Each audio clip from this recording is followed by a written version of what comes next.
Thinking about the temperature of the soul from two pictures. Xiefeng. May 22, 2020. Please look at the following two pictures first. They are two pictures of the same place. This is the place where I live and work.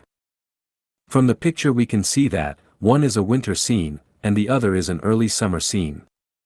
From this we can see clearly that because of the cold weather and low temperature in winter, everything is bleak and the earth is silent. But when the climate is warm, everything will be thriving, the earth will present a scene of vitality. The enlightenment of this phenomenon is that when the temperature of one's spiritual sky is appropriate, one's soul will be full of vitality and creativity, but when the temperature of one's spiritual sky is very low, one's soul will be dead and lack of vitality or creativity. So, what is the temperature of the soul?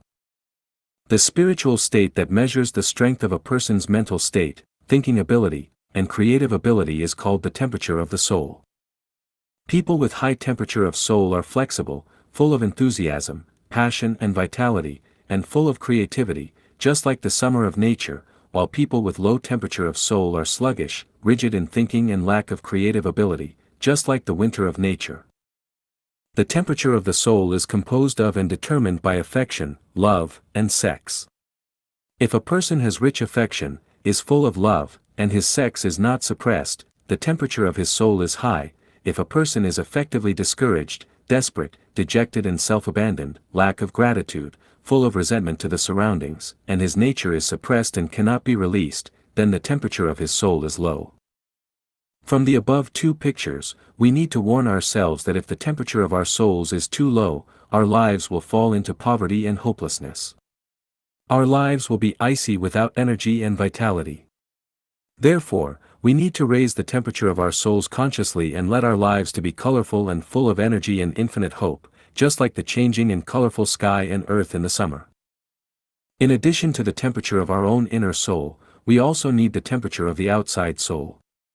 This requires us to consciously participate and devote ourselves to those people who are full of enthusiasm and passion, full of love, full of happiness, joy, freedom and blessedness, where it can let our lives bloom brilliant shines.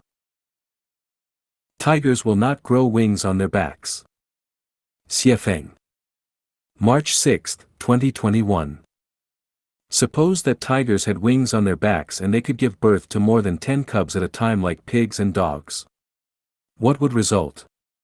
I am afraid that many other animals would have little chance to survive and it would be questionable whether even humans could survive or not. This revelation tells us that life cannot be perfect and that people's wishes cannot be fully satisfied. If you want to be rich, powerful, famous, have a happy family, and go to heaven, there is no such possibility. You can either be a bird with wings, or a fierce tiger, but no desire to be both a bird and a tiger can be satisfied. When we study the scientists who have won Nobel Prizes around the world, we find that they have been trying assiduously to explore the mysteries of the material universe in obscurity. One day one of them succeeded in discovering one of the mysteries that was sought, but before that success was their perseverance of long and hard work and a devotion to it. Just imagine, if a person wanted to be an entrepreneur, a government official, and a star, could they also become a Nobel Prize winner? Of course not. If you covet too much, then in the end, you will accomplish nothing. Too much greed will not only cause successive worries, but also lead to schizophrenia and, of course, failure.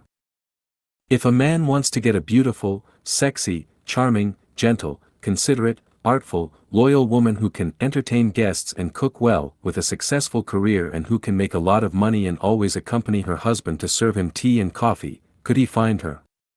No way, she does not exist.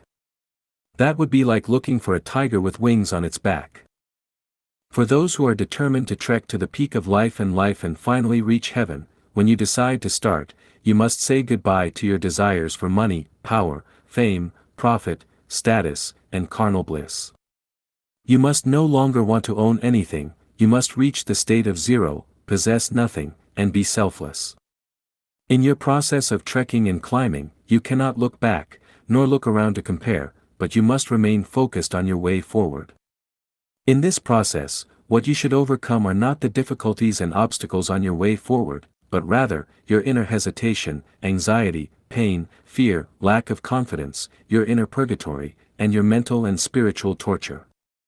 Do not expect people around you to understand and support you. That would be impossible. Consider yourself fortunate if they do not try to pull you back. You will taste despair to the point of considering suicide, and at the same time, you will not have the time or energy to explain anything, let alone to get angry, complain, or consider revenge. These kinds of mental and spiritual suffering will be the prices that you will have to pay to go to heaven. Never have regrets in life, they will ruin your good memories of the past and your spiritual power to go toward the beautiful time and space. Over the past years, no matter how much blood, sweat, tears, and hardships we have paid, and no matter how much grievance and helplessness we have experienced, it has become history, and history is a burden. With this heavy burden, it is impossible to move forward lightly and leisurely, to walk a long way, and to reach the most ideal destination. For the past, no regrets; to the future, firm faith; this way, there will be hope to climb to the peak of life and life.